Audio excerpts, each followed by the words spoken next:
If you're a high energy leader who wants your team to leave interactions feeling energized or inspired and empowered, then start with these strategies.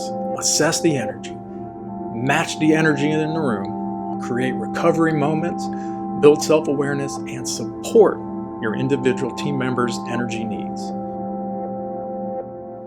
Do you believe that energy mastery is critical for becoming an effective and successful leader? Well, I recently met with a colleague who shared something that caught my attention. Some of her staff seemed to leave meetings feeling completely drained, even exhausted after interacting with her in these meetings. And at first, it sounded paradoxical because she is a high energy person, always positive, creative, and full of ideas. She's social, engaging, and naturally inspiring. And yet, some of her team members left interactions with her feeling depleted rather than energized. And this is not an uncommon phenomenon. In fact, often high energy leaders are unintentionally draining others, not because of anything inherently negative about themselves, but because the energy dynamics in human interactions are so complex. And what one person perceives as energizing can be overwhelming to another. And understanding this dynamic and learning how to navigate it, or learning the mastery of energy, is critical to creating a workplace where energy is shared and not sapped. So why do these energy drains happen? Well, energy in human interactions is real and it's measurable. And a lot of times it's influenced by the personality or the mental state and emotional regulation of individuals. There are several common reasons why a high energy leader can unintentionally drain their team. And the first reason is introversion versus extraversion, right? Many teams are a mix of personality types. While extroverted leaders thrive on social interactions, some employees, especially introverts, they require quiet and focused energy to recharge. And an intense high energy meeting can just completely overwhelm them, even if the content is extremely valuable. Now, a second reason is stress and anxiety. A lot of employees, they may already be carrying stress from deadlines or personal challenges or even organizational pressures.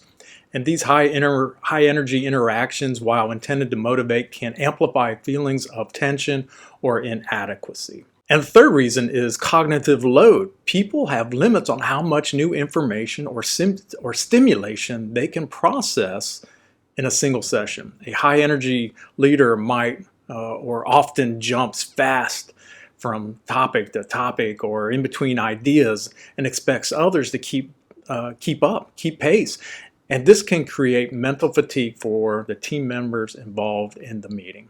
And then a fourth reason is emotional resonance, where leaders, they emit energy, not just through their words, but through tone and body language and their presence. And then team members pick up on these subtle clues, which can be emotionally taxing if they're already sensitive or already very depleted. And understanding that these energy dynamics exist is the first step in transforming your leadership from exhausting to energizing. Being a high energy leader is a tremendous asset, truly. It can inspire creativity and drive innovation and motivate teams to reach ambitious goals. But without the awareness and the intentional energy management, even the most well-intentioned leaders can leave their team just completely depleted. But the great news is that there are practical strategies to turn this dynamic around. And I'm going to talk about 5 strategies we teach in our energy mastery program to help high energy leaders ensure their team leaves interactions feeling uplifted rather than drained. And the first strategy is assess energy, not just performance. So leaders often focus solely on outcomes. Did the task get done? Did they hit their metrics? However, energy is a leading indicator of engagement and productivity.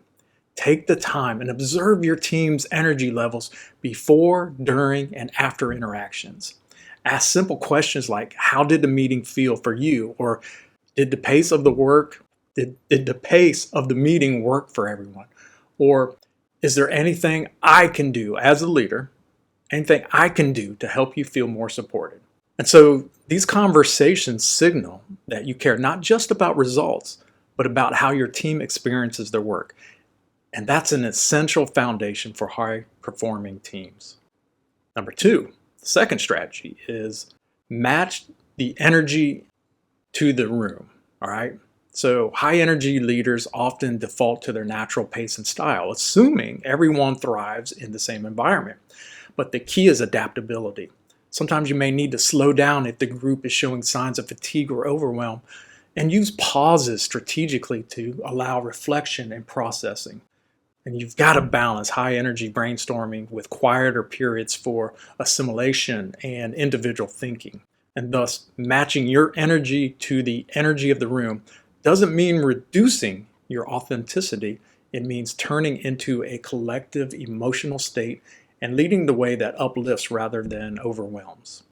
A third strategy is to create energy recovery moments. All right, create these energy recovery moments because not every interaction needs to be high octane. Leaders can intentionally create opportunities for the team to recharge during meetings or work days.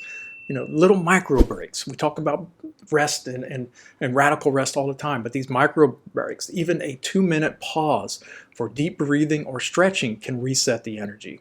And do check-in rituals. Start or end the meeting by allowing each team member a moment to share a thought or observation. And then possibly use reflection prompts.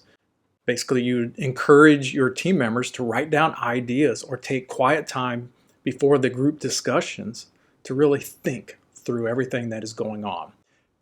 Energy recovery is not indulgent. It is a productivity multiplier. So teams who feel balanced and recharged perform better and are more creative. Fourth strategy is to build awareness around personal energy. Often high energy leaders underestimate the impact of their own energy on others. Start by cultivating self-awareness. Pay attention to how your energy shifts throughout the day. And notice when your enthusiasm is infectious and when it might be overwhelming.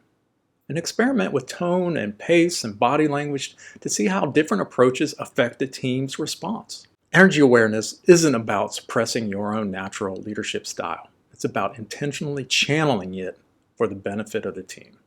A fifth strategy is supporting the individual energy needs of the team. Because teams are made of diverse personalities, each member has their own unique energy requirements. And high energy leaders can foster a culture that respects those differences. Try offering flexibility in how people participate in discussions and allow quiet reflection for introverts while encouraging engagement from your extrovert team members. And then recognize and validate when someone needs space or a different pace. By honoring individual energy needs, leaders ensure that everyone can contribute at their own speed without feeling depleted. So what's the impact of this energy awareness for leadership? Well, leaders who understand energy dynamics do more than prevent burnout. They inspire engagement, creativity, and loyalty. Employees feel seen and heard and valued, which strengthens morale and productivity. And that's key. High energy leaders become true energy multipliers, creating a workplace where inspiration spreads instead of fatigue. And this shift requires intentionality and practice and the willingness to explore the less tangible aspects of leadership. Look at beliefs and energy patterns and emotional resonance. Because it's not about control, it's about awareness and alignment.